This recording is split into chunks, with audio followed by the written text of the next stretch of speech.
Pro Wrestling Report Primetime Super Show. It's the Thursday edition here on Fight TV. Thank you for joining us wherever you are all around the world. So much to talk about here live tonight on Fight, but I'm not going to be talking about it alone. I am joined by the rest of the Thursday Night Pro Wrestling Report team, including one David Octavius Tiberius, the alleged backyard, one-time knockout, straight-edge, hardcore Hall of Famer hero, and also the Hurricane, Shane Helms. Welcome, gentlemen. How are you here live on a Thursday night? Man, I feel like you need to up my intro a little bit. I mean, you come hard, and Dave deserves it. I'm not saying Dave don't deserve it, or at least do me first and announce me first and save him for that, because he gets that main event introduction. So you just introduce me first. I'll be the sidekick. This is what they call a live edit. Hold, please. Welcome, ladies and gentlemen, to the Pro Wrestling Report Primetime live Thursday night here on Fight TV. It's the Super Show, and it only is super because we are joined by the superhero of superheroes, the one, the very only. Stand back. There is a hurricane coming to the Pro Wrestling Report Primetime, Shane Hurricane Helms. That's what I'm talking about. That's a lot better. We need that every week. Every week. Tony Chimmel has no worry about losing his job as long as you're around, Damien. Come on, man. And the other guy, right? Yeah, there you go. Folks, boys, how you guys doing here on a Thursday live on Fight TV? It feels good. You look good, but how do you feel about the week in wrestling so far, Shane? Pretty good. Since we're going to talk about normally the Wednesday Night Wars, but we've added Impact to the program. I thought Tuesday night was really good, and Wednesday night I thought was a damn good night of professional wrestling as well. I forgot about Impact. That's okay. I watched it. I watched it for the first time in forever, and when I watched the cold open to the show, if I didn't know Impact was Impact, I would have thought it was either Raw, SmackDown, AEW, or even NXT. Their production on their cold open was actually top notch. Very impressed and pleasantly surprised. So Shane Helms, you definitely called that one. Yep. We'll talk about Impact later on then, I guess. But gentlemen, we last week did be the booker for NXT's Great American Bash and also AEW's Fyter Fest Night 2. Both of those events now in the record books, and we had a substantial big news story coming out of NXT, and AEW didn't quite deliver as much as far as newsworthy items, but it's time to talk about both shows. So we're going to do jump ball here, whichever is your preference. Which show do you want to start with tonight? We'll give you the pick, Shane. Let's start with AEW because they did have the big news. We got a champ and Big Keith Lee, and I like the way that ended. I thought they told a great story. If you want to talk about overall, the overall show, I thought it was really good. I got to be honest. I love Io Shirai's promo. The promo package for her and Negan Fox I thought was top notch. I love the Keith Lee Adam Cole match. NXT I thought really delivered. No, there wasn't anything I disliked. They had a tremendous show, I thought, too. It was good from beginning to end. At the beginning of the program, they had that hardcore female matchup. We'll talk about that in a moment. But overall, David Hero, not talking about what you picked and didn't pick, right or wrong, but your overall thoughts of NXT's Great American Bash Week 2, Night 2. It just seems like the NXT stars just come across as a little more polished, a little more, I don't want to say prepared, but that's almost how it looks. But, Shane, you missed one of the biggest high spots of the night watching Robert Strauss get run over by a tank. Oh, yes. It's amazing how entertaining he is. It's not amazing to us because we know him and we know how just goofy and funny he is in real life. But there's a lot of guys that can't translate that to a character. There are a lot of guys, Dean Malenko, right off the top of my head. He's hilarious in person. It never translated to screen or to a character. But, man, Robert Stone is just funny, and he makes the most out of every single scene he's in. And him screaming when he was getting run over by that little tank, like that was just hysterical. And, it obviously worked because Triple H even tweeted about it. Yeah. So if you get the boss's attention on that, it's great. And I'll be honest, watching that, you would think, no, I wouldn't know, but stepping on a Lego I hear is really painful. But, I mean, getting run over by that toy tank, that looked really, really, really uncomfortable. And I don't know if I would have signed off on that.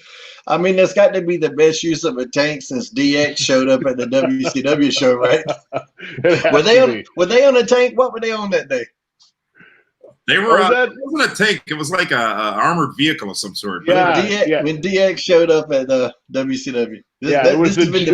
Let's not forget though, they did drive a tank out during, was it SummerSlam 09, whatever the SummerSlam was, where they did one of the best entrances where the stage split in half. Yeah, no, I mean, NXT, it was a good show. It was solid. There wasn't a match like we had last week where it brought the show to a screeching halt. I liked how Drake Maverick looks like he has more confidence now. It seems like he's walking taller, not to make fun of his height, but it just seems like he looks like a main event type guy walking to the ring with Breezango for that 6-man tag. That is indeed true. And let's talk about it match by match. And let's talk about the way it broke down this past, just last night, rather, on the USA Network. We did be the book, if you will, for 3 of the matches that we knew were going to be happening as part of the Great American Bash. The first we'll talk about is a match that a lot of people are talking about. It was a street fight, and it was Candice LeRae going up against Mia Yim. And, that one was a barn burner, a Pier 6, a Donnybrook, if you will. Candice LeRae getting the win in that matchup. Both of you thought that Yim would win that match, or you would have booked it where Yim would win that matchup. She didn't. Candice LeRae did. Still a great match, very entertaining, great start to the show. Shane, what do you say in detail about this matchup? Yeah, I mean, I'm not upset at all about Candice LeRae. I mean, I thought, and I can't remember exactly the wording last week, but I think Dave and I both were like, this could go either way. We might have gave the slight edge to Mia, but the way this played out, I thought was great. I love the finish, seeing how I'm the one that brought the Avalanche neck breaker to the business, them to do it with the utilization of the table onto that stack of chairs. That looked brutal. It's really well done. So hats off to those ladies. They beat the shit out of each other, and it was really well done. Huge finish off the top rope into the pile of chairs, both selling tremendously, letting us know just how much they just went through in that matchup, something that's void from a lot of wrestling. And actually watching them side by side, NXT and AEW, that was very, very vivid of how WWE stayed with it, how NXT stayed with it after that matchup to let us sink in, and just enough time to wonder why we're still watching them lay there, but then realize, they really just did a lot. It gives us digestion time. I thought it was a really stark difference between 2 broadcasts. But David, what did you think of that matchup? What I thought was fantastic is even when it was the picture-in-picture, you still saw the girls selling. Like, they weren't popping up and getting out of the ring in the next match. You saw them through the commercial break, slowly getting up, slowly being helped to the back, selling the effects of taking that off of the top rope, off of the table, and onto all the chairs.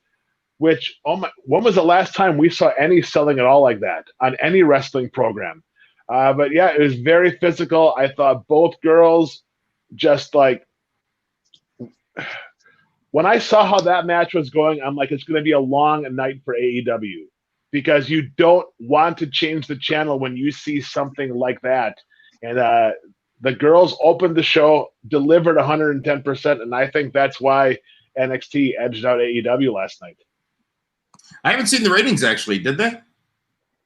Well, obviously you don't ever check your messages. Yes, they did, actually. Right now.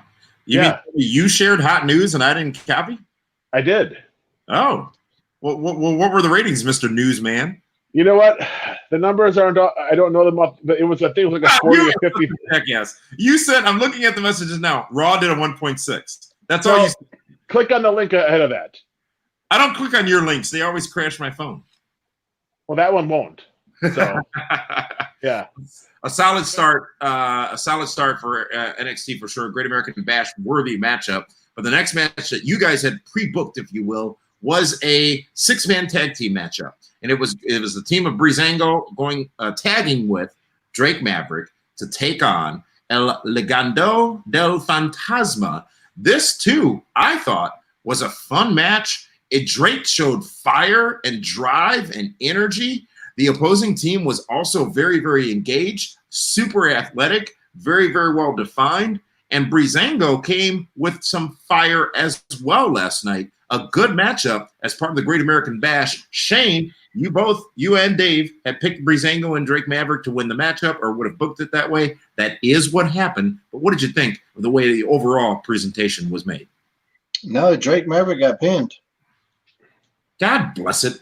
He got pinned, and I like the way that was. I mean, I think this was another one too that we were going back and forth on what we would do. I like that.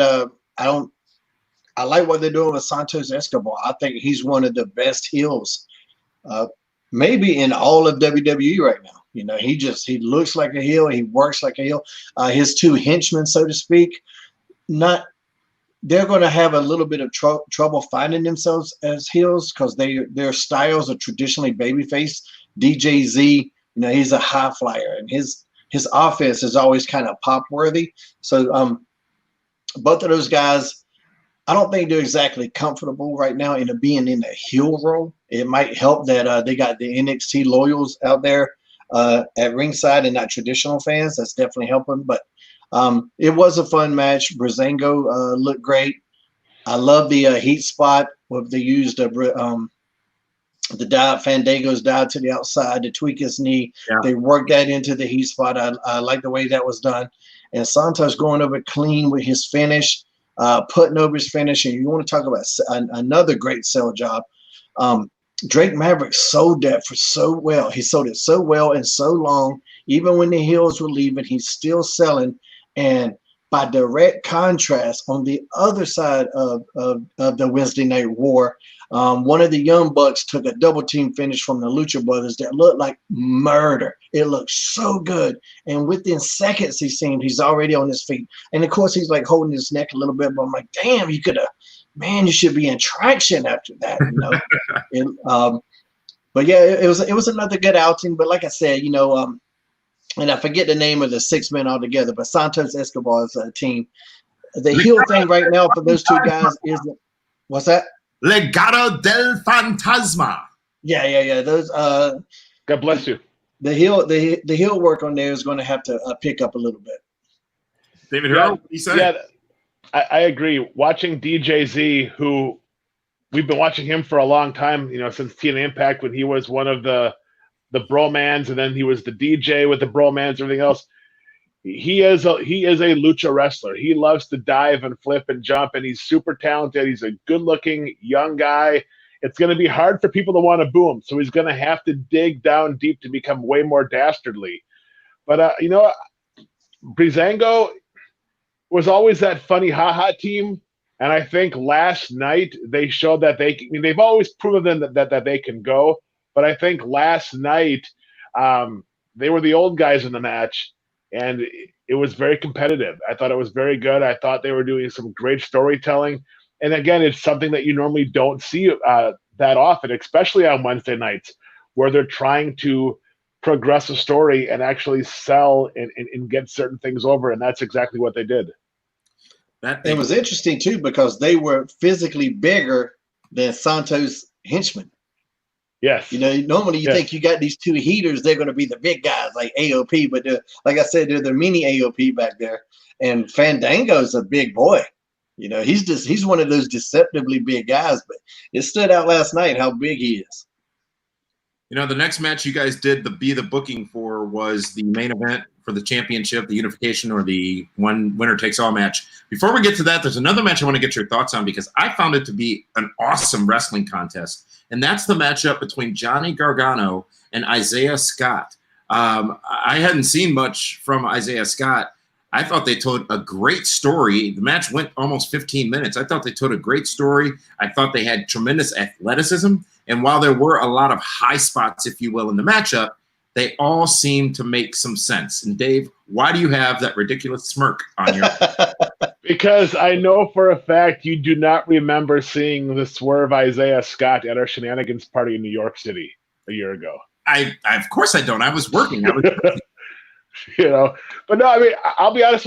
I was like, Johnny Gargano's coming out and having this match, and yeah, it was very good. Maybe they could have, built it up a little bit more because it was just completely cold. Unless I missed something last week as to why that they were going to have that. But I think it went a little bit too long. It was a good story, though, because later on we saw a promo, I believe, with Gargano and Candice both talking about how they were victorious in the same night. So maybe that's why we needed to get there. But Shane, what did you think of that matchup between those two stars? I mean, it was a good match. Like Dave said, it was didn't seem like there was a lot of story to it. But for a bell to bell, I mean, those guys put on a hell of a match. A lot of good stuff. The finish, Gargano just going over clean for a heel, that doesn't do a lot for me, but if it's what they wanted, sometimes that's just what they want. Shane Strickland, Isaiah Scott, he's been talented for a while, so it's good to see him get a chance to showcase his skills. But also there was another match too. I don't know if you guys remember, but Bronson Reed, who last week I said could be a Vader guy. Him and Tony Nese had a really good one too, and Bronson came out with a good win, and I really like that match as well. Shane, why do you think they don't use Tony Nese better? I mean, the guy checks all the boxes. He has the look. He's talented. He can go. He can, but there's still something that I can't say. He doesn't have a hook, and when you don't have that hook, it's going to be hard to get mass appeal. You don't get mass appeal without a hook. You just don't.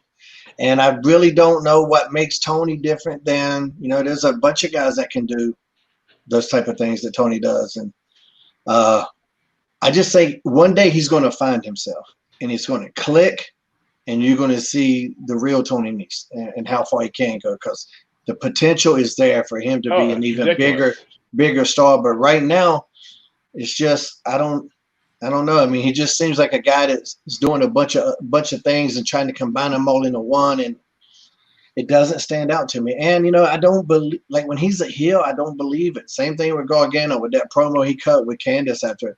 I didn't believe a word of that shit. I mean, if you don't cut believable promos, it's going to hurt you. Do you put like someone like a Tony Nese with Zelina Vega and let her charisma, rub off on him? Or maybe do you put Tony Nese with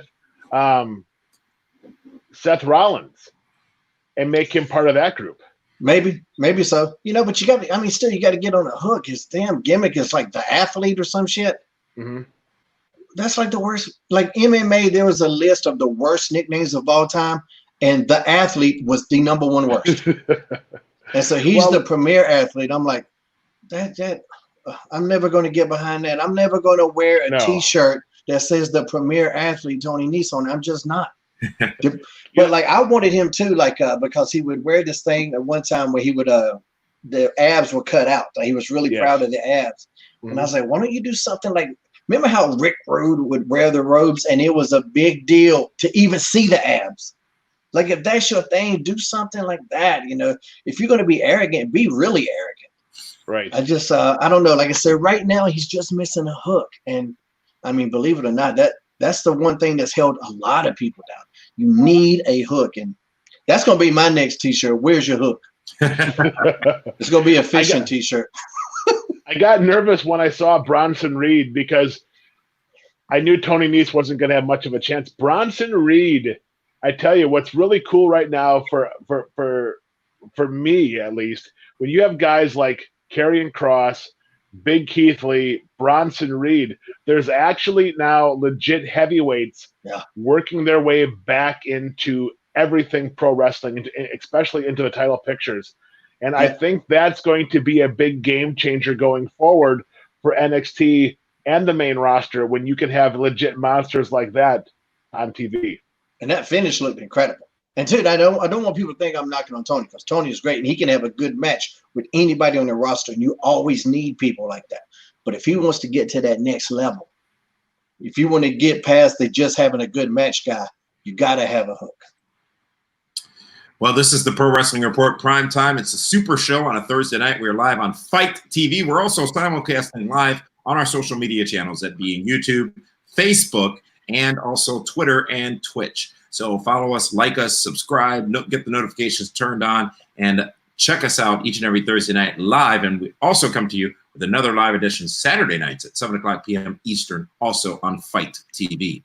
As we continue to talk about NXT, the Great American Bash from just last night on the USA Network from WWE, it was a winner-takes-all match as the NXT champion went up against the NXT North American champion. Adam Cole comes in, the NXT champion, with a some year-long reign as champion in NXT against the unstoppable Keith Lee.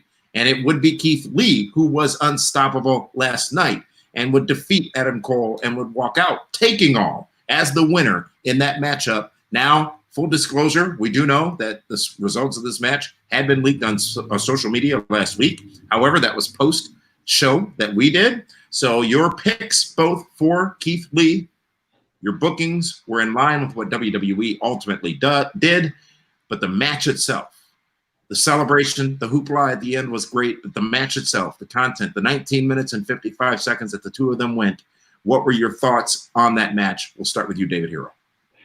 For a guy the size of Keith Lee to go 20 minutes with a smaller guy, which is creating a lot of motion, a lot of big moves, super impressive. And what better way to end the Great American Bash Night 2 than to have that match? Because when you have some of the legends and the superstars of WWE saying Adam Cole always wins, you almost have doubt that big Keith Lee can't win that big match.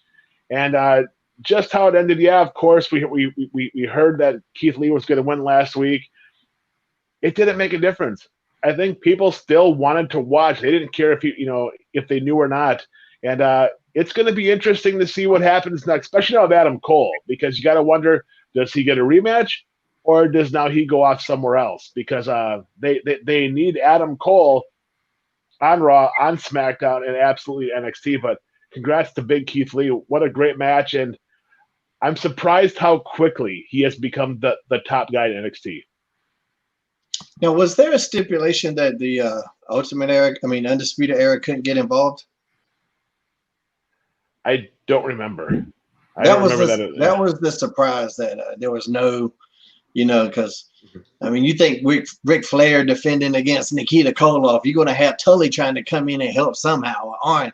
So that was the only thing that was odd. But other than that, I thought it was really good. Like you said, Keith Lee didn't look winded, and somebody that big that can move like that and his ass don't get tired too. Yeah. That's scary.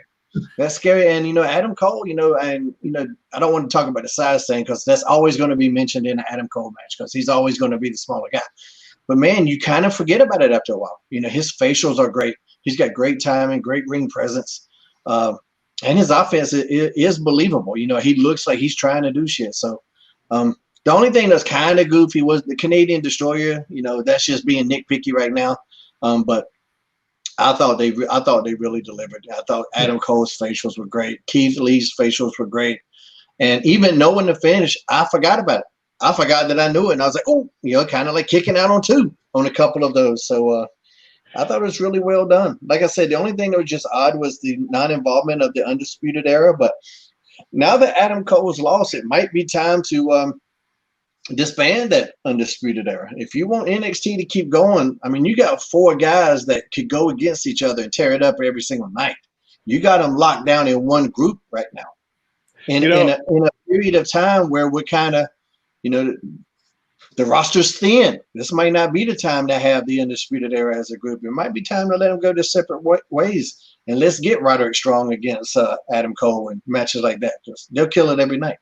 Well, and maybe the reason why the Undisputed Era wasn't involved was because then it was a definitive victory by Keith Lee. There wasn't any outside shenanigans that may have or could have cost Adam Cole the match. So now that chapter is closed, and then those 4 can now go off and do something completely different. And then Keith Lee goes on to his next contender. No, I like that. I like what you said, but I need it explained to me because as somebody who's watching Undisputed Era get involved in each other's matches all the time and helping. And now in one of the biggest matches of the group's existence, where these guys at? Yeah, I'm surprised William Regal didn't pop up on an iPad somewhere and go over all the stipulations. Yeah.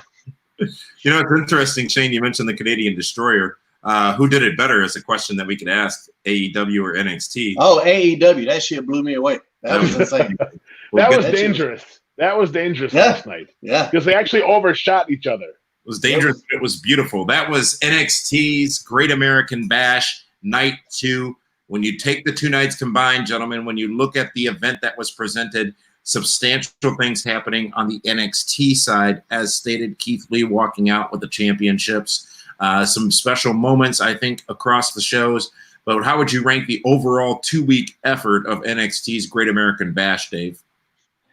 Are we giving a letter grade? I'll give it an A, because both nights they had matches that had senses of urgency where people were legitimately fighting either for their careers, for championships, or they were fighting for something. So you always felt that they were legitimately trying to win their match.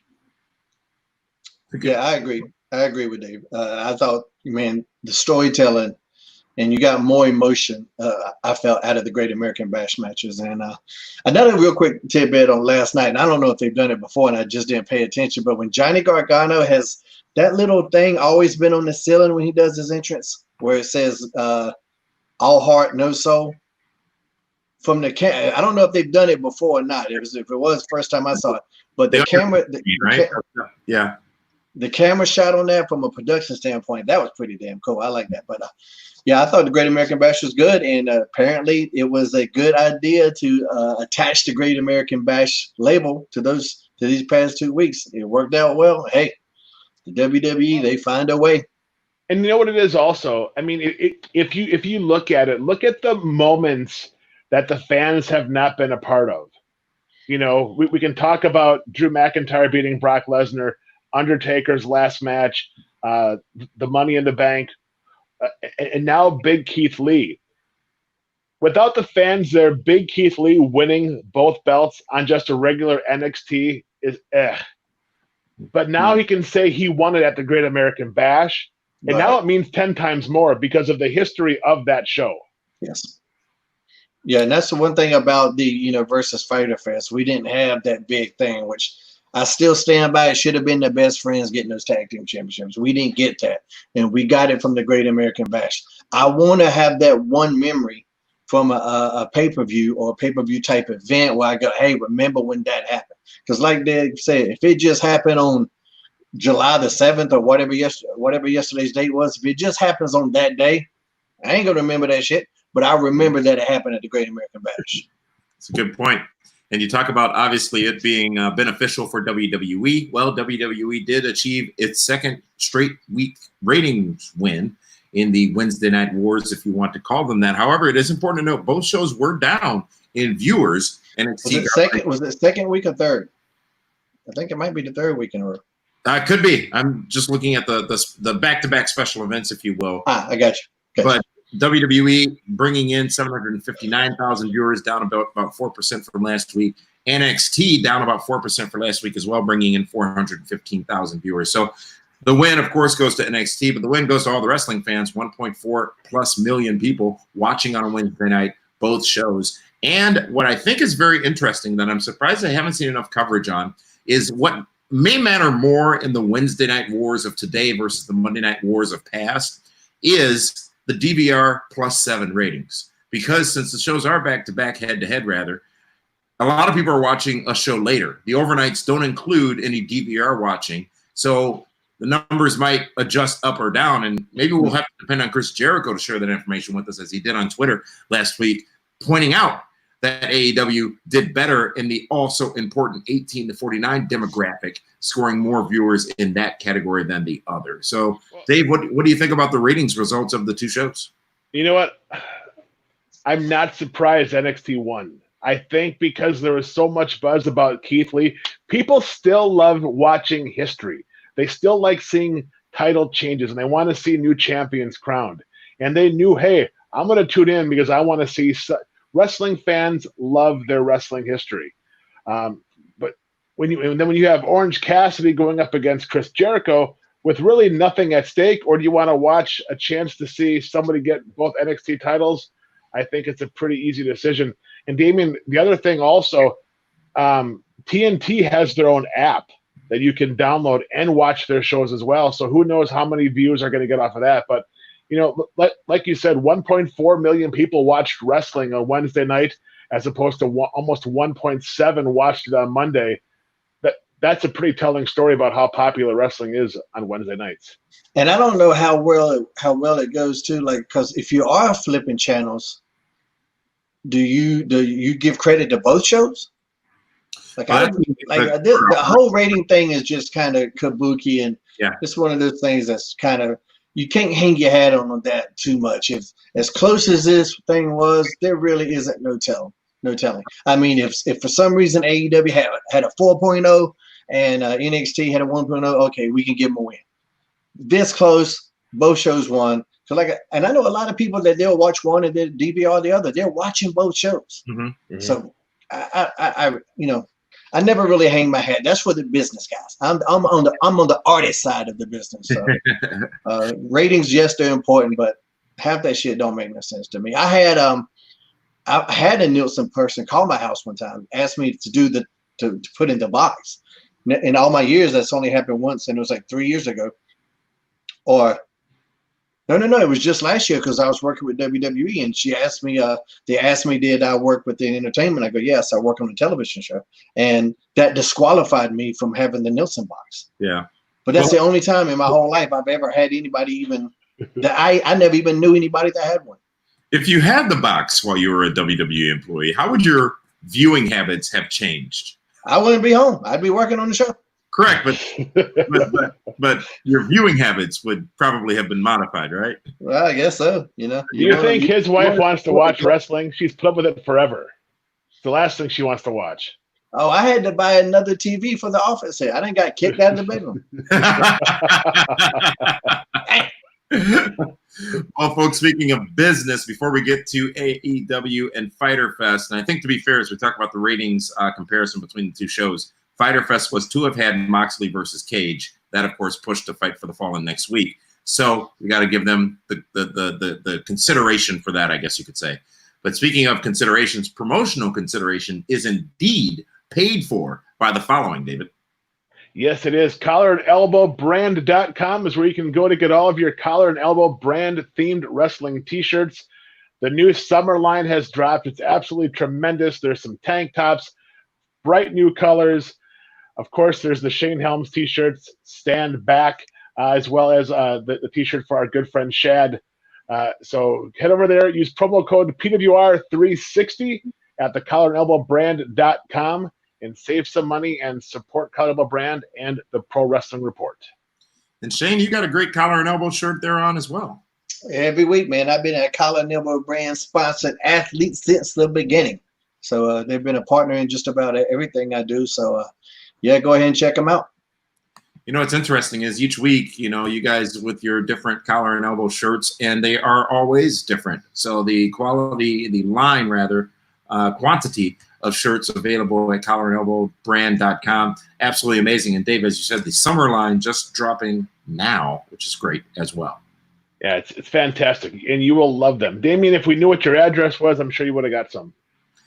I'm in the Federal Witness Protection Program, so my address is unknown and undisclosed. But what is known and has been disclosed is, Shane, you have taken this show from Fight TV and the airwaves to also the audio waves. And the Pro Wrestling Report Primetime Super Show with the superstar Hurricane Helms is also available in podcast form, along with the Highway to Helms podcast. Shane, tell us about it. Oh, yeah.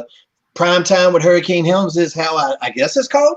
That's the name of the show, bro. Sometimes you call it Super Show. I don't know what the hell's going on, but I'll just follow your lead. But yeah, look for Primetime with Hurricane Helms on iTunes, Stitcher, Spotify, wherever the best podcast may be. That's where you'll find me and my fellow hosts, Damian Nelson and Dave Hero. Primetime with Hurricane Helms, and of course, Highway to Helms is there every week. Actually, it's more about every week and a half now because I get lazy. Well, you got a lot going on. You're doing this show, you're doing podcasts, you're doing. Strangely enough, I do. I'm the only guy that can get fired and get busy. Wait, I thought you got kicked out of the bedroom. Hey, now. Let's move on now and talk about AEW Fighter Fest was the name of the event. It was from Jacksonville, Florida. They, too, brought us about 69 minutes of wrestling to NXT 67 minutes of wrestling. Interesting that it's sort of tit for tat there, I guess, neck and neck, rather. 6 matches total, 5 of which we talked about on Be the Booker last week. Let's go down the line and talk about them as they happened. The opening contest was for the Tag Team Championship. It was Kenny Omega and Adam Page defending against Private Party. Private Party, a party accompanied to the ring by Matt Hardy. That was not enough, though. Page and Omega. Sorry, I got distracted there. Page and Omega win the match and retain the straps, the titles in that contest. Shane, what did you think of the match by which you and Dave picked Omega and Page to retain?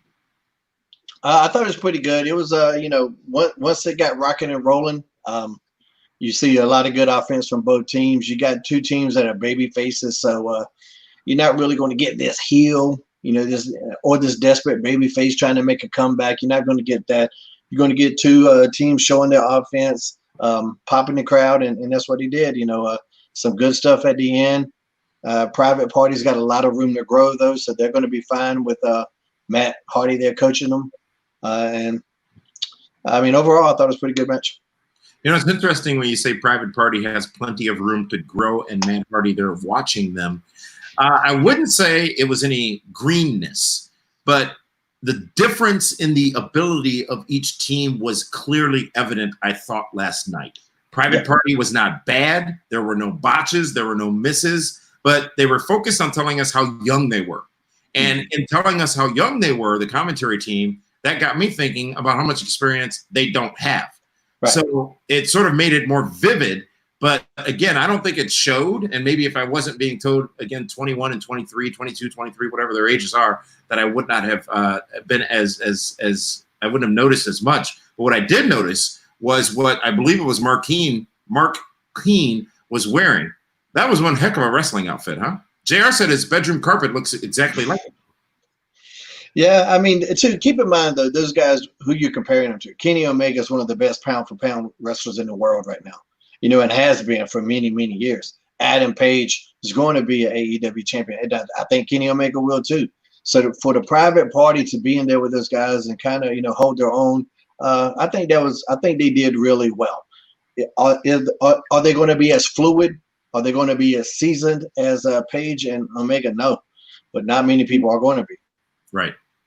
David Hero, what did you think of that tag team championship matchup? I thought that it was probably the best match Private Party has had that I've seen in quite a while. Again, though, it just seemed really overproduced, over-choreographed at times. So for me, if I'm flipping back and forth from channel to channel and I'm seeing 2 women beat the holy hell out of each other, and then I see just a bunch of flippy stuff with Private Party, well, guess what channel I wound up watching a little bit more of last night in the opening 15, 20 minutes of that show. And you're going to see that, though. You're going to see that in a babyface versus babyface match. Those become just spot fests. Right. They always do. When you got a heel out there, like if I'm out there with a heel, and this is just my experience talking, like, hey, man, just do whatever you're going to do. You do in your heat. I'll sell a quarter. You don't got to tell me that shit. I'll figure it out. But when you have baby faces like that, especially when their styles are flip-flop-fly, you can't call that shit on the fly. And that's, it's just kind of how it is.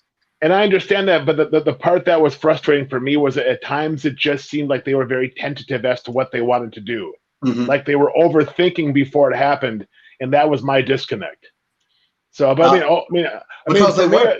They were. Yeah, they were. Yeah, they were. They were. You picked up on it. Yeah. You know what I'll say in that matchup? I actually noticed, and I think it was this match. It could have been the 8-man as well. I told myself, because I too was flipping back and forth between the street fight and this match, and that was so well done, so well paced, so choreographed in a great way, choreographed such that we didn't notice it was choreographed, which is the perfect choreography. But when I flipped back to AEW, I'm like, stop waiting. Mm-hmm. Stop waiting for the move. Stop waiting in the right spot. Stop waiting for your opponent to come after you. And that became very evident to me flipping back and forth between the two shows during these matches last night. And too, there were spots where it's weird because sometimes they're waiting, which is bad. And then sometimes they're doing so many moves, you can't even remember what you just saw. Yeah. So that's one of those styles that's kind of, just came along. So. Speaking of which, Shane, tell us about, you put out a tweet yesterday about your 2020 so far. And it was a match with the Undertaker. It was a match where the Undertaker just whooped your ass. Yeah. I mean, that was a lot of moves, and I forgot what January was by the time I got to May with the way you presented it. But how does it work there but not work here? Because one of those moves where you can set in a move is a turnbuckle smash, then a punch, then a buckle whip. It's not a power bomb, a Canadian destroyer, a DDT, and 7 super kicks. It was all pacing and selling, and one flowed into the other. Yeah, that was what was beautiful about that, and just the selling. I mean, come on. You know what I'm saying? That's selling. Woo!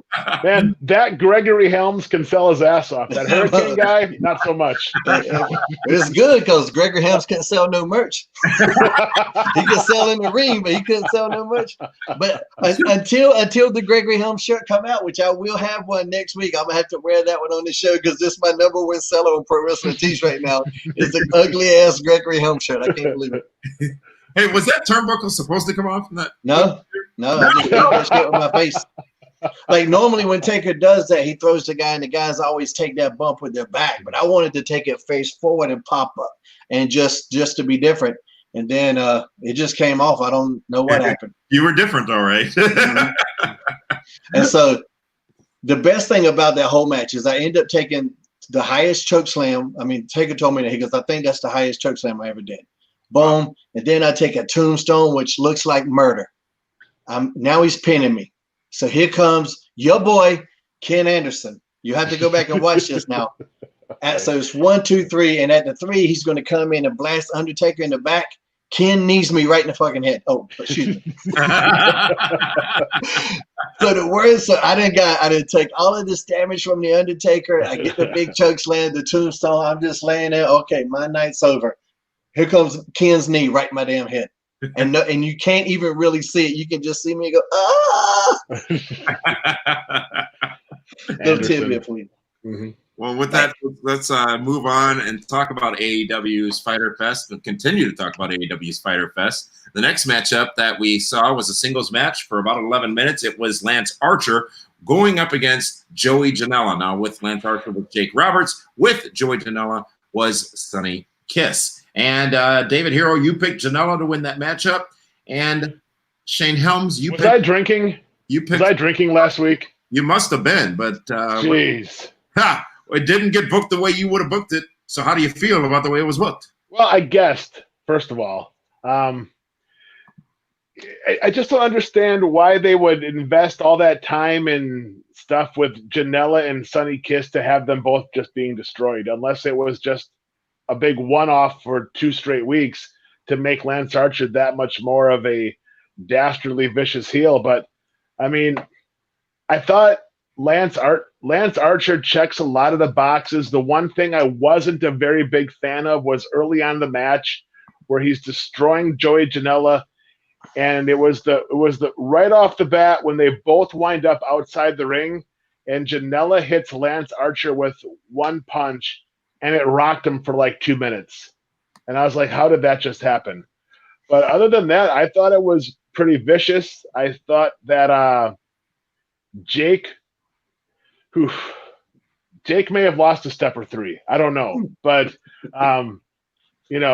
good for Lance Archer that he keeps rolling on. He's going to wind himself back up in that title picture for one of the 2 titles pretty soon at the rate he's going. Shane, what'd you think? Yeah, I thought it was a good match. Joey has his shortcomings, but man, he still has a lot of charisma. And charisma is something you can't package, you can't teach it, and you can't buy it. So he does have that. And the story with him and Sonny Kiss, just because they just started doing promos, I don't feel like it's over. I think you can keep everything going and let him grow. You can be Billy Kidman. Remember, Kidman went from a jobber to a member of the Flock. And it took forever, for him to get there. But when he did, man, he was one of WCW's best talents. There's still a lot of room to grow there. Still a lot of room to grow. I love Lance Archer is better. I mean, he's been around for like 20 years, it seems. Yeah. And now it seems like it's finally all together. And it's really weird. I'm not sure he needs Jake Roberts. I'm not sure he needs him. And the whole thing with Jake distracting the referee last night, like that kind of like, that was my least favorite part of the match. And I wasn't feel needed. weird. I feel weird saying anything about Jake Roberts wouldn't be needed. You know what I'm saying? But I don't know. That just seems off. I don't know if Lance needs him. Lance looked like a killer last night. And man, that's what the business is missing. It's missing those big men, those monsters, I thought he looked great. All right. Well, that matchup was followed by the 8-man tag team match. And this one had a lot of people participate. Please listen carefully. I know I'm bad with match results, but you're bad with names. So this was Butcher and the Blade. The Butcher and the Blade teaming up with the Lucha Brothers, Pentagon Jr. and Ray Phoenix, going up against FTR, of course, Cash Wheeler, Dax Harwood, and the Young Bucks. This 8-man tag team match saw the Butcher and the Blade and the Lucha Brothers actually win. And what we could have expected and probably expected, and I think you both have talked about on this program, that dissension, if you will, very minimal, but a little bit of dissension between the Bucks and FTR was shown in this match as well. Shane, what did you think of this 8-man tag team effort?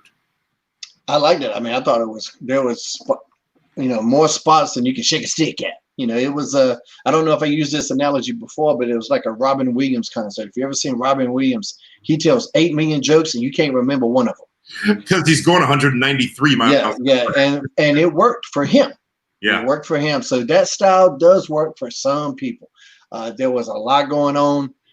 You can see, man, FTR, man, they know what they're doing. They know who they are. The Young Bucks know what they're doing. They know who they are.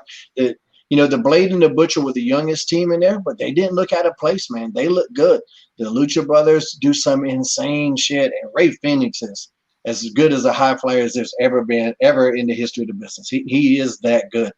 I think toward the end, with the Lucha Brothers, some of that Lucha psychology came into play, which means that it doesn't exist.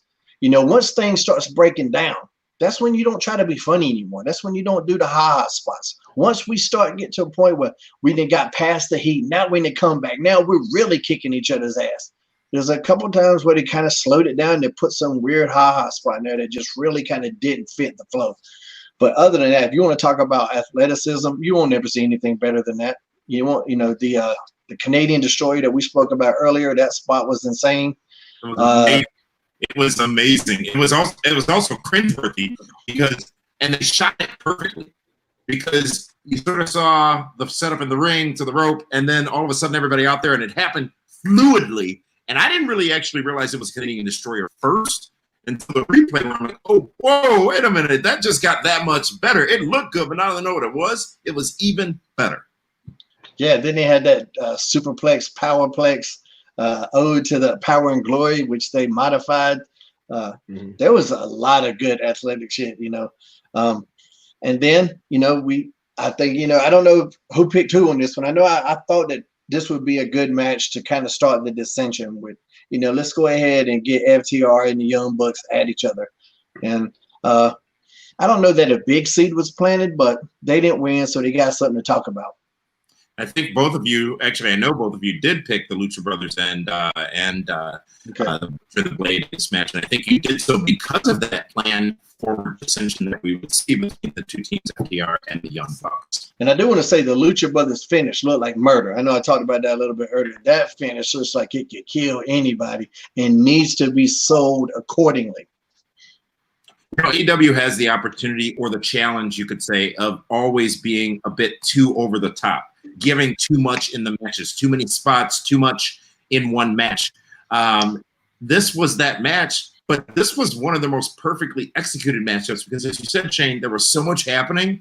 It was so well paced. And when the finisher happened, I actually felt that it was the finisher, not because I knew it was, or obviously it was the finisher, but it felt right at the time it was hit. And that, I think, is a signature that they don't always have, that they did have in this match, which was great. I agree. David Hero, your thoughts on the Butcher and the Blade and the Lucha? You know what? I thought this match was nothing short of doing great business. It elevated Butcher and Blade to now become a legit tag team contender, because now, they went toe-to-toe with two of the best tag teams in wrestling, and they won with one of the best tag teams in wrestling. I thought it was great. I thought that not only did they elevate Butcher and Blade, they brought back the Lucha Brothers back, who've been off TV for a little while. And then it planted the seed. Eventually, we're going to get to the Young Bucks against FTR.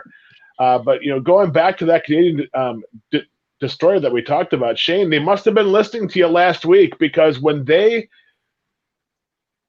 cameraman was there, he caught it just right. It was absolutely perfect. It didn't show anybody waiting. You just saw the bodies crashing.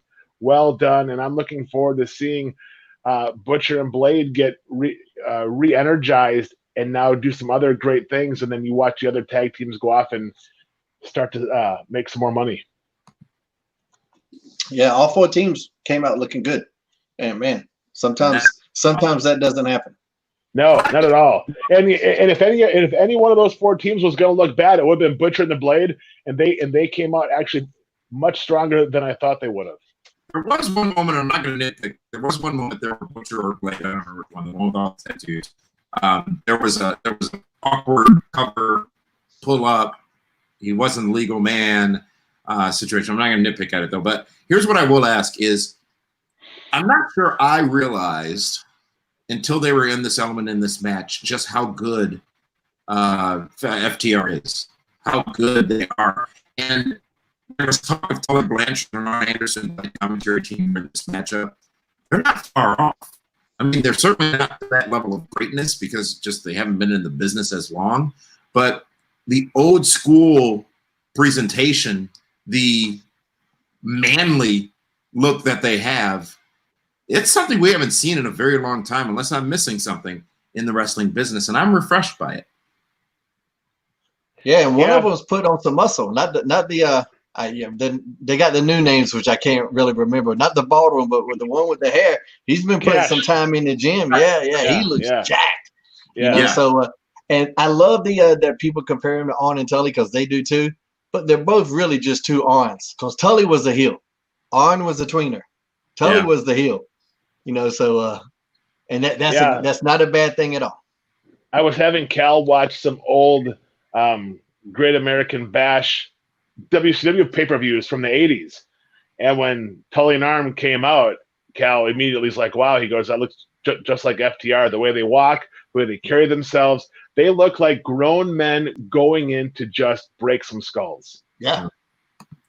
Well, I'm intrigued, and I'm looking forward to seeing when things finally do fall apart between them and the Young Bucks, because I've said a few times on this program, I appreciate and really, really respect the Young Bucks for what they are, but those smirks turn me off. They're always smirking, and it's so snarky, and it just irritates me. Because they got paid. Because they make a lot of money. And everyone said they wouldn't be anything. Now they're telling everybody that we did it.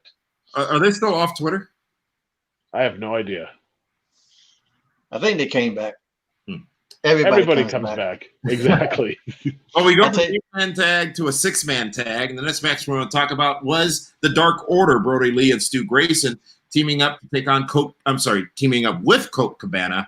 However, series of bruises he's got that they showed us prior to the matchup, going up against SoCal Uncensored SCU, of course, Scorpio Sky, Frankie Kazarian, and Christopher Daniels. It would be Colt Cabana and the Dark Order winning this matchup. Goes about 11 and a half minutes, and you both, I believe, picked SCU actually to win this matchup, or you would have booked it that way. It didn't go that way, so we'll start with you, Dave. How did you feel about the match, and why did they go in a different direction than what you would have booked? It's because they didn't know what was good for business. That's why they went that route. I mean, I get it, but see, here's where it doesn't make sense to me. Earlier on, I talked about Joey Janela and Sonny Kiss being put together, trying to get some chemistry going between them. and then they don't win. But then you have Colt Cabana, who looks like a square peg in a round hole with a Dark Order, but they then go on and beat SCU. Completely confused by that. I guess I understand because you want to have Cabana with Brody Lee. I just don't see the value in that together unless they do a complete transformation on Colt Cabana, because he can't be Boom Boom. I mean, unless they change into like Doom Doom or something like that. But Colt Cabana is he's the proverbial baby face. He's the one everybody loves. And, I just have a hard time seeing him meshing well with the Dark Order.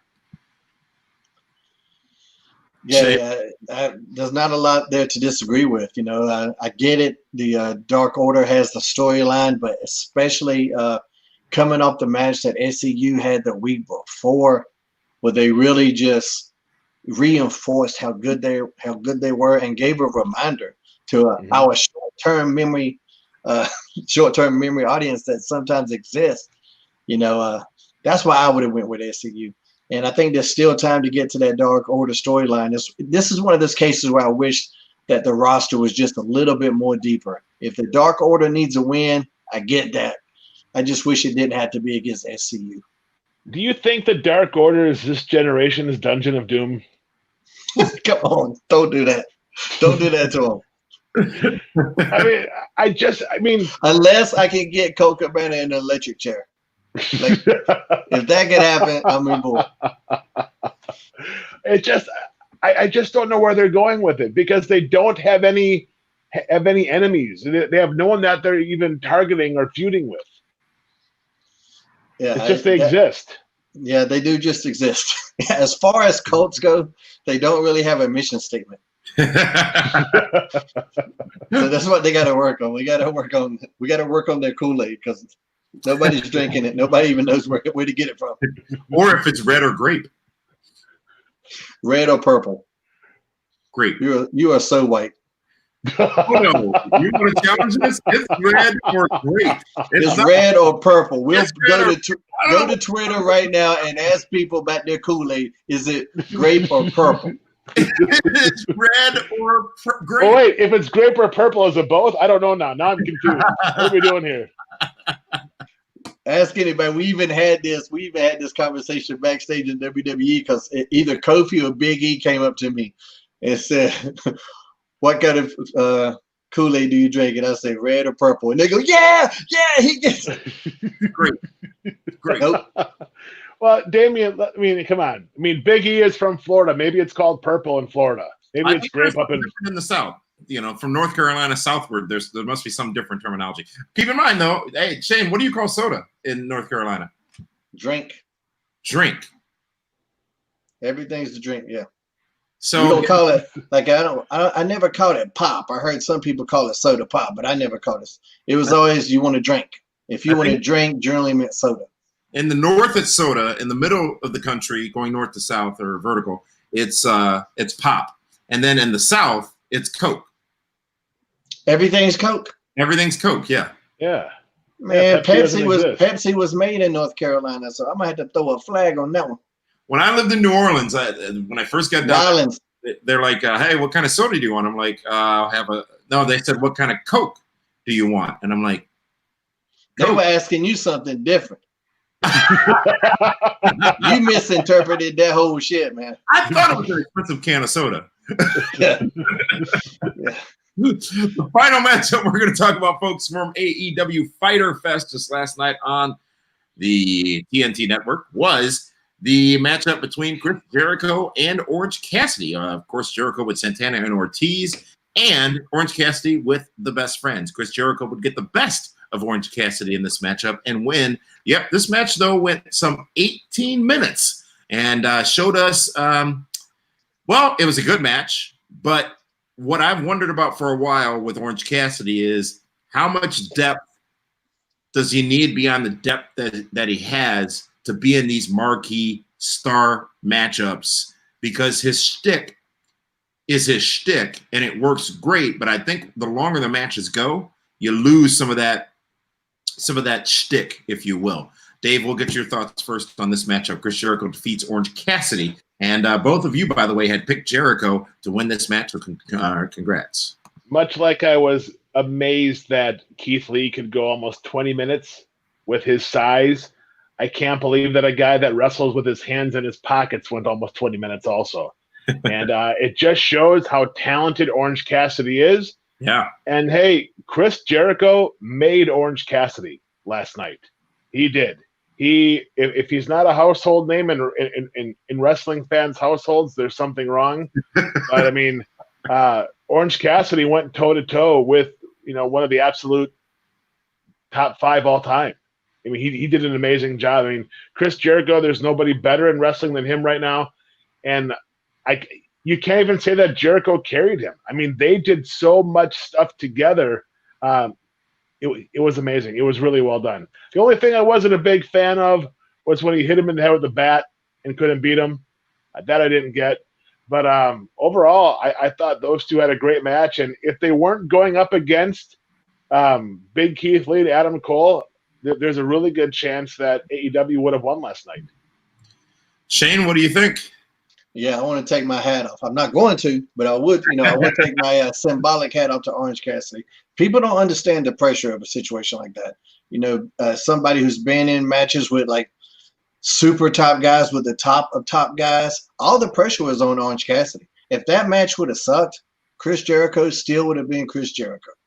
If that match would have sucked, Orange Cassidy might not get another opportunity. All the pressure is on Orange Cassidy right there. I know Chris puts pressure on himself. That's why he's one of the best that's ever done this. So, man, I thought it was great. To me, it was reminiscent of The Undertaker and Jeff Hardy. Really? That's what I would compare it to. The match on Raw you're talking about that they had where afterwards Undertaker shook Jeff's hand and made Jeff?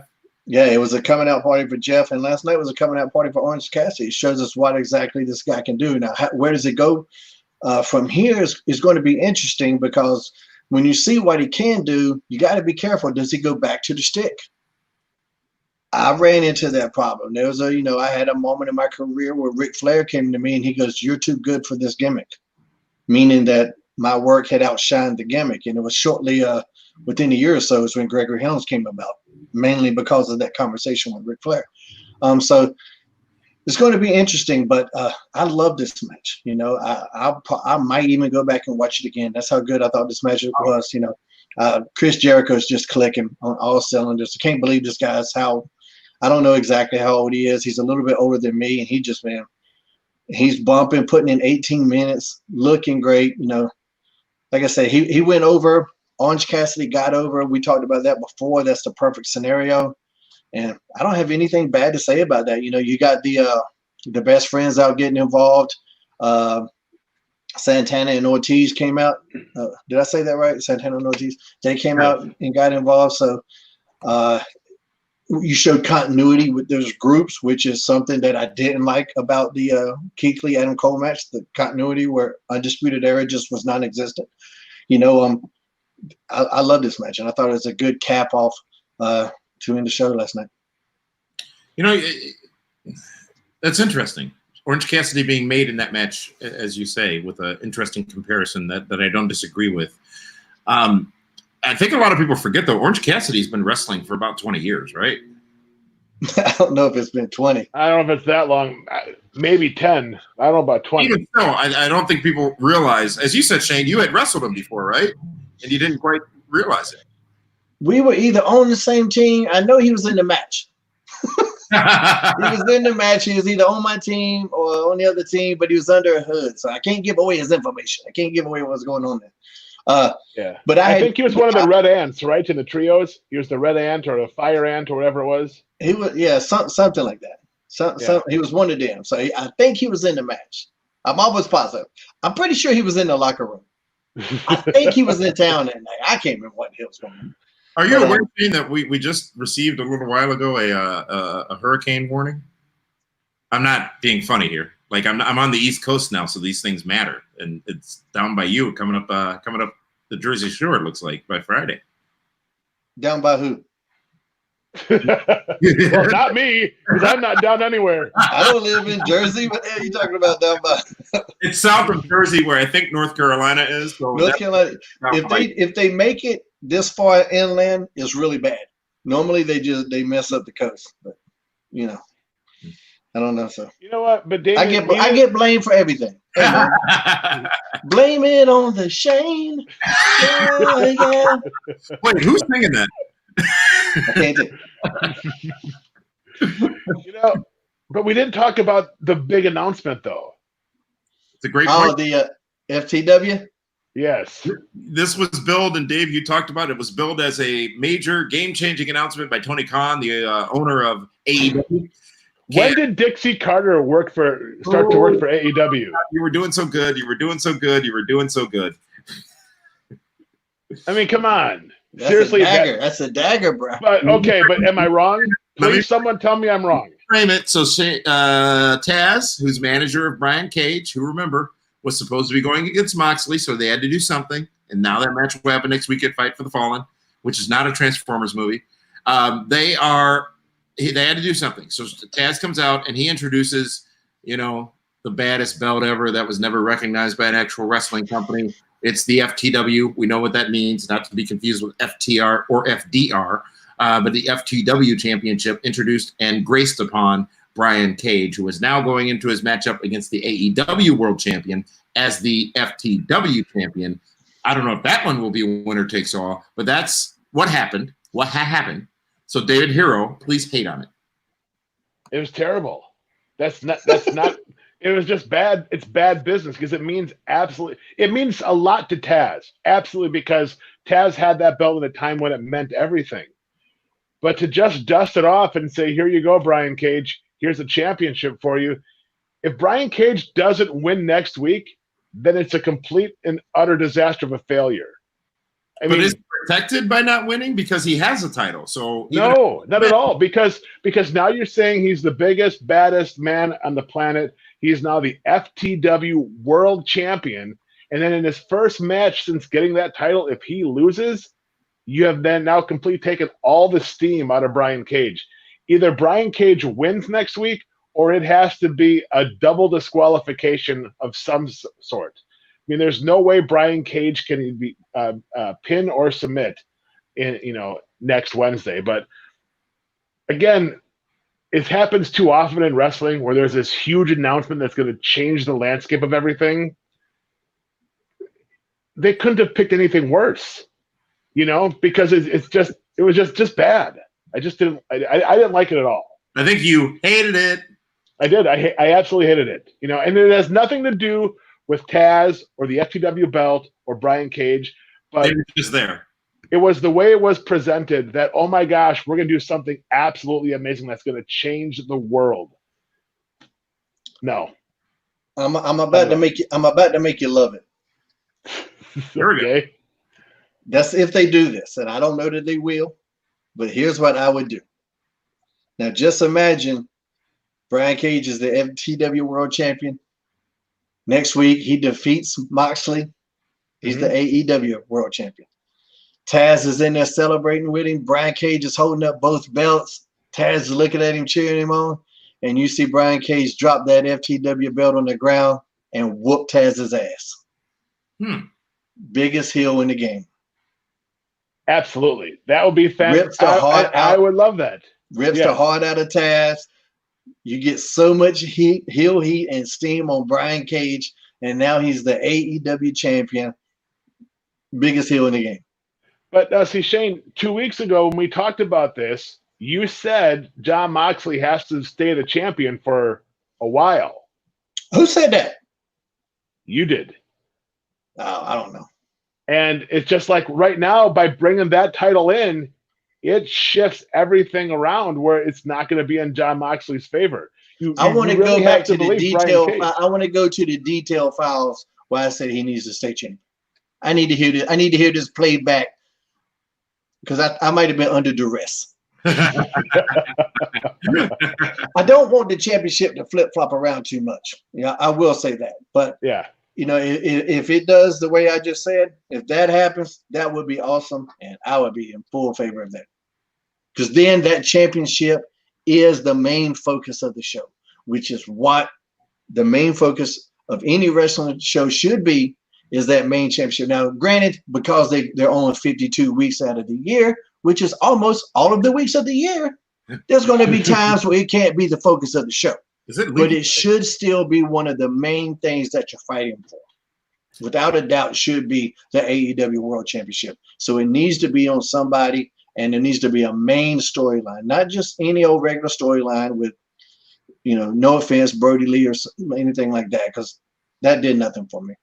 And right now, the Brian Cage thing is kind of hit or miss. But Brian Cage needs to leave next Wednesday night, the AEW World Champion, without a doubt. Well, it's interesting. You talk about titles being defended in championships and the importance of the AEW World Championship. It should be noted, and the record should reflect in the future, that this actually was a week where the TNT Television Championship was not defended. Wasn't it supposed to be defended every week? Yeah, but here's the clause. Here's the escape clause. What's that I got to do with this? It was it was week 2 of Fyter Fest, so it technically wasn't that. Okay. Just saying. I'll give them that. There's a week lapse. I don't like loopholes because they become a challenge later. But just throwing that out there. But gentlemen, I want to throw something else out there, as we did with NXT.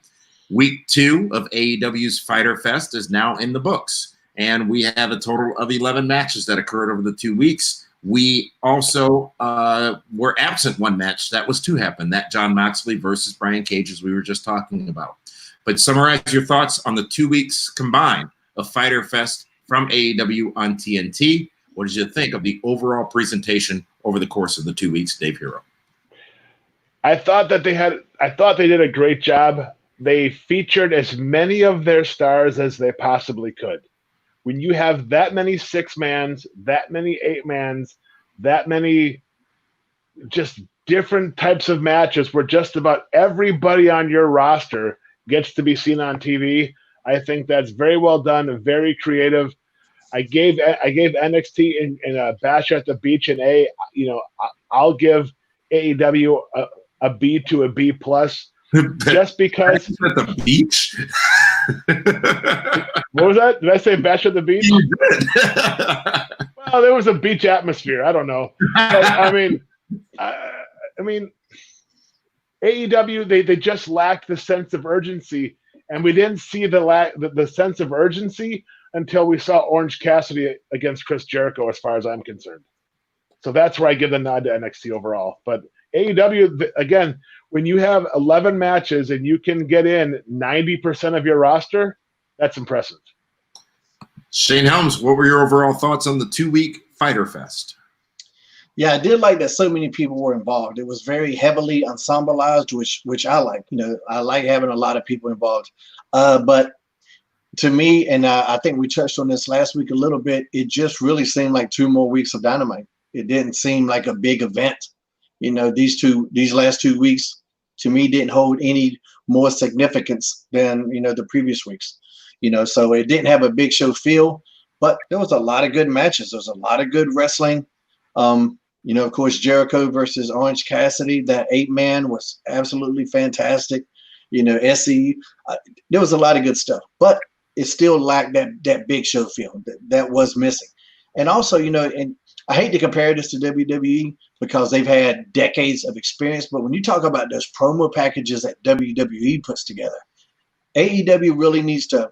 That's an area where they can step up the game a little bit. I mean, just looking at what NXT did with that Negan Fox, Io Shirai, that little promo package last night, that was fantastic. That was absolutely fantastic. And I want to see that match just because of that promo.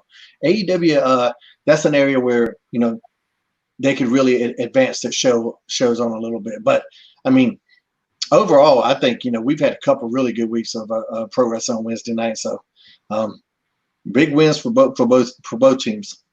Does AEW get any extra consideration, though? You talk about fitting the whole roster in the 2 weeks and getting everybody a shot. Well, Darby Allin didn't, neither did God, how's his name escaping me?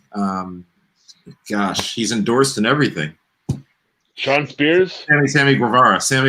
And Shawn Spears. Whoa. Sammy's not going to be there anytime soon. No, I'm just saying that they actually had some of their top stars from their roster not available for these last 2 weeks for Fyter Fest. Does that change the opinion at all of what they delivered? Because both of you rank NXT's effort higher. Does AEW get any consolation prizes or handicap points, if you will, for having those talents not available?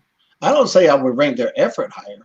I mean, I think the effort was there across the board, but the Great American Bash with the Keith Lee winning both of those championships gave you a big show feel. There was a big show feel to that, and that's what I was looking for. If you're going to promote a big show, I want a big show feel. If it's just going to be a regular show, okay, then you gave me a regular show feel. But in terms of a big event, the Great American Bash just had that big show feel with Keith Lee winning both his championship at the end. Like I said, they could have had that with the Best Friends capturing AEW tag team titles. They could have had a moment there. You're still stuck on that, aren't you? Yeah, that still bothers you. That still bothers me. I think it would have been good. But go ahead, Shane. But there's still so much good stuff going on with both of those companies. So and to always keep in mind this ridiculous COVID era that we're living in right now. They're constantly having to modify plans and change plans. So things that might seem odd might have just been done out of desperation because we lost a certain talent or something happened here. There's a lot of weird shit going on right now. So, both teams are really making these on-the-fly adjustments, and some of them nobody knows about, not us, and definitely not the fans. So sometimes when we're nitpicky, and I know that's what we do on this show, but we're still grading on the curve. We're grading on the COVID curve right now. And that being said, like I said, my hat's off to both teams. Well, and you questioned earlier, Shane, why we refer to this as the Super Show, or why I changed what I refer to the show as every week when we do it. Well, we're 1 hour and 16 minutes and 28 seconds in. We've got a superhero on the show. And you two want to talk about Impact Wrestling. Yeah, let's be fair. You have two superheroes on the show. Let's get that straight. We have a super and a hero. Oh, okay. Yeah, there you go. See what I did there? But like ham and burger. Hot and dog. Yeah, let's talk about Impact. Damien, did you get a chance to watch it, or are you too busy over there in New Jersey? I unfortunately did not get a chance to watch Impact Wrestling. So, in fact, I'm just going to frame this. Actually, I've already framed it. I'm going to step away for a minute and let you two talk about why everyone and more people should be watching Impact Wrestling. Shane, last week you told us we would start talking about it on this show. I love that we are. It's unfortunate I didn't get a chance to watch, but you and Dave both did, and I want to get schooled as to what I missed and why I should be watching Impact Wrestling. Yeah, I mean, like Dave talked about, that cold opening, that production, man, that cold open video was pretty cool. It didn't hurt my feelings that you saw a glimpse of Shane Helms walking down the stage. I didn't even know they were going to do that. That was pretty neat. So I appreciate them doing that. They just got some really good storylines going on. They're dealing with their own set of circumstance. Their world champion is no longer with the company. So their main event for Slammiversary had a little monkey wrench thrown into the plans. But they seem to be handling it really well. I like what they're doing with Johnny Swinger, this was a guy who worked in WCW. He worked in ECW. He had a brief run in WWE. And his best work is right now in Impact. Is right now. Absolutely. Yeah, it's incredible. He actually stole the show from me quite a few times, especially with him walking around. First, when he found the Super Eric costume, and then when he puts on the suicide gimmick, and he's walking around, and then he pulled off the mask so you could tell. I forgot who he was talking to. Willie Mack. Yeah, that's right. He's talking to Willie Mack, saying he's 44 or whatever it was.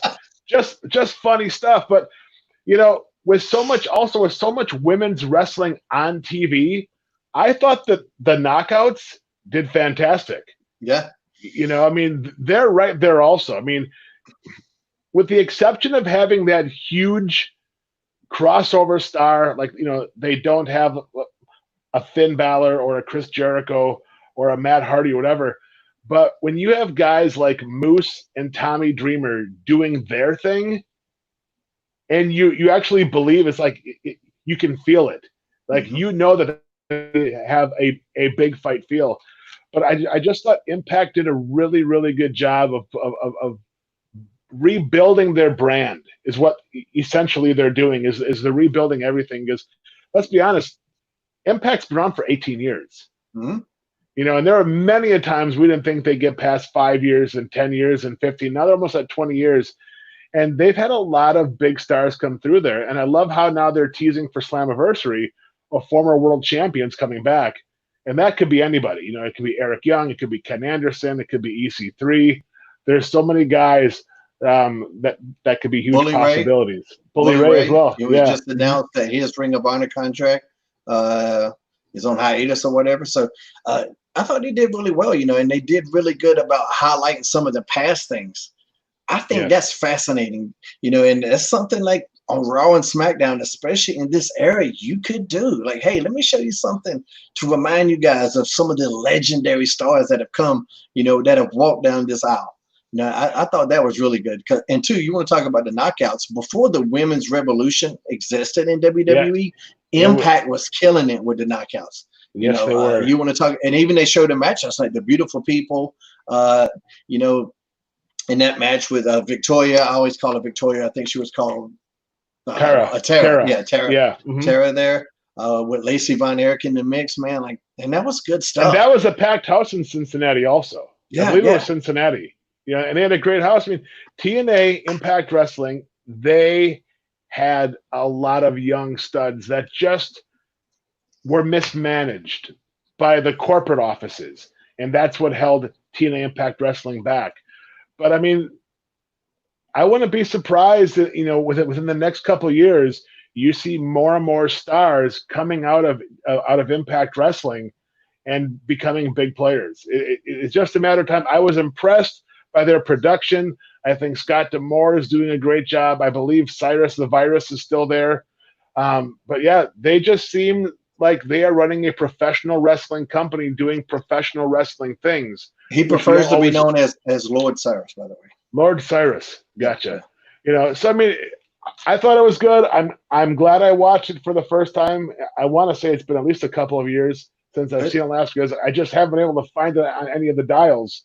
But it was cool, and I didn't realize how much of a beast and a monster Moose really is until I saw him in the ring. Huge. Yeah. I think Moose can be even a much bigger star. I love the fact that he went. It's kind of similar to the, when I saw Taz bring out the FTW thing, my mind immediately went to Moose. How went and snatched up the TNA championship and walking around in it. Although it's completely different, and I doubt Taz got that. I doubt that even crossed his mind. But it did kind of make me think about that. If you watch the promos of like Trey Miguel, man, his promo was fire, talking about the main event of Slammiversary. Him and Ace Austin. This Ace Austin kid is really, he did a seminar with me.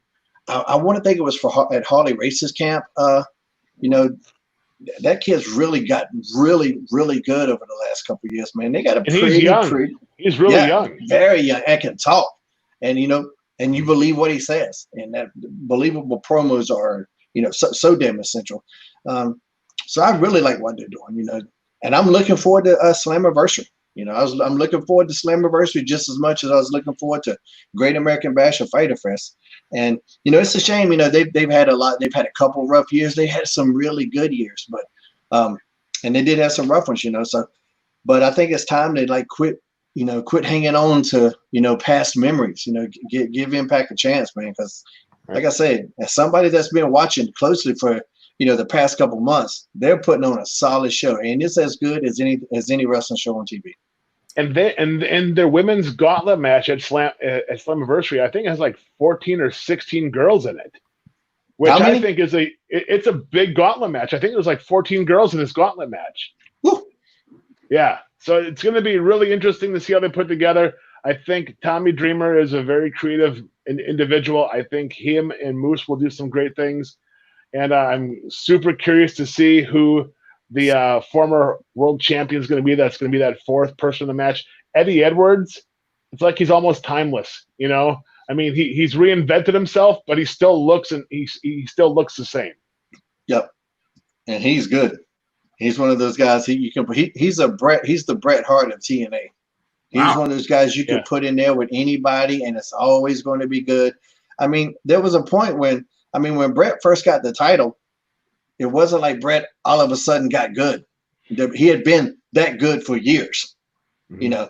And then it was like, you know, I guess the Ric Flair thing had kind of for whatever reason, they wanted to get the title off of Flair. And it really became, hey, Brett's having a good match every night of the week with anybody. Let's go with him. Well, you know, and one of the other things is that at that time they were debating WWE were debating, did they want to expand more into Canada or more into Mexico? And it was down to between Tito Santana and Bret Hart as to who was going to beat Ric Flair.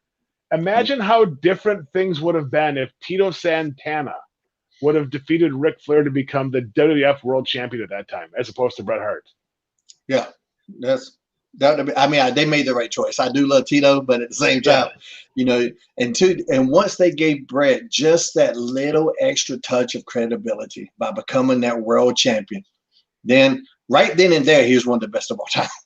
Yeah, absolutely. And you know what? And that's back when we were shocked. Like when I heard that when I got the PWI Weekly newsletter, because I didn't get the Observer, I got the PWI Weekly, and I read that Bret Hart had beaten Ric Flair. I was like, how does that happen? How does the tag team guy who was just Intercontinental that was just battling with Bad News Brown, now he's the world champion? So it was really cool to watch him grow and morph into the best there is, best there was, best there ever will be. Yep. Gentlemen, sounds like Impact is indeed worth watching. Their 16th installment of Slammiversary comes up on July 18th. They do have lots of teases planned. We've seen a lot of former stars from other companies posing with Impact shirts. In the case of Carl Anderson recently, we've heard the company itself tease and release a video of the alumni or those who are available who may be coming in. Could that be the turning point? Maybe we'll talk about that next week hey, you know, speaking of next week, are you guys endeavoring to be the booker for Slammiversary? I think we have to. If we're going to talk about it, we might as well talk about it. I love it. Let's do it. And next week, right here on this very program, be the booker for Impact Wrestling Slammiversary, which is and don't forget, we still got to talk about Fyter Fest next week too, on this very program. For the Fallen? That one. There's too many fighting shows on Wednesday nights now, it seems like. It's very confusing. It's very kabuki-ish for me. Is right here on Fight TV, FITE, Fight TV, which you could watch Impact Wrestling on. You could watch Slammiversary on. And be sure to check out Pro Wrestling Report here as well. We are live on Thursday nights. This show, it's shorter than last week, but longer than we typically want to do. We're currently at an hour 27. I love that. I hope you love it, those of you watching and viewing at home. And be sure to subscribe to the show. Subscribe to us individually on Twitter and social media as well. And never miss an episode of the Pro Wrestling Report on Fight TV. Gentlemen, closing words, closing comments, parting thoughts as we go off the air here on Fight until next Thursday when we preview and book Impact Slammiversary. Dave, we'll start with you. I'm very curious to see what happens on SmackDown. And very curious to see what happens on Raw. It looks like that pay-per-view Extreme Rules horror show is going to be a movie of a pay-per-view, because when you have guys ripping out eyeballs and having matches in swamps, I'm terrified as to how overproduced that show is going to be. Shane, what do you say? Yeah, that's going to be, when I saw that the winner can only win the match when he pulls his opponent's eyeball out. Yeah. You know what though? You know what I thought was cool about that? Extreme stipulation. What's that? What I thought was cool is that Jimmy Jack Funk is the guest timekeeper, right? And Haku is the special guest referee. So someone's eye is going to be knocked out. And Mike, I think they're bringing in Michael Bisping for commentary. And also PCO from Ring of Honor might be doing a run-in. That's Of course. Well, thanks, guys, and thank you all for joining us, all over the world, here on Fight TV. Be sure to remember you can take this show with you in podcast form, and you can search all of your favorite podcast channels and get PWR Primetime with Hurricane Helms. That's how you find it on your favorite podcast channels, and take us with you on the go. In the meantime, for Shane Helms, the superstar Shane Helms, Hurricane Helms, the star of this program. Bill you as great at the end as I did at the beginning. Oh, there he is. Of course he is. That one, David Hero. This is Damian Nelson saying thank you for joining us here on Primetime Live. We'll see you on Saturday night for the Primetime Weekend Edition.